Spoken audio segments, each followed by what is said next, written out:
নবীজি বলছে প্রত্যেকটা পাপী নাফরমান তাকে যখন লাশের খাটের মধ্যেও চড়ানো হয়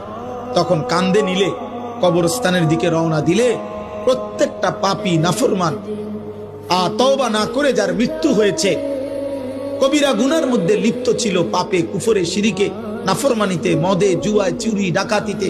হারাম উপার্জনে বেহায়া বেপরদিগী নারী, আল্লাহ রাসূল সাল্লাল্লাহু আলাইহি ওয়াসাল্লাম বলে যখন কবরস্থানের দিকে তাকে রওনা দেয় সে এমন বিকট চিৎকার করে, চিল্লায় আর বলে ইয়া ওয়াইলাহা ইলা আইনা তুকাদ্দিমুন, এ আমার স্বজনরা আফসোস তোমরা আমারে কই নিয়ে যাচ্ছ, কেন নিয়ে যাচ্ছ? আল্লাহর নবী সাল্লাল্লাহু আলাইহি ওয়াসাল্লাম বলেন, হে আমার উম্মত, আল্লাহর সমস্ত সৃষ্টি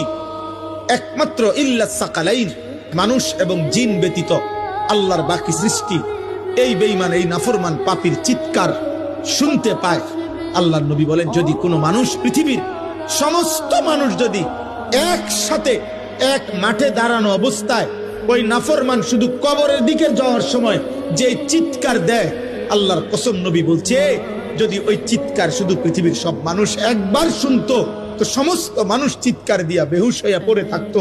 আর এরপরে কোনোদিন কোনো মানুষ কারো লাশ কাঁধে নিত না।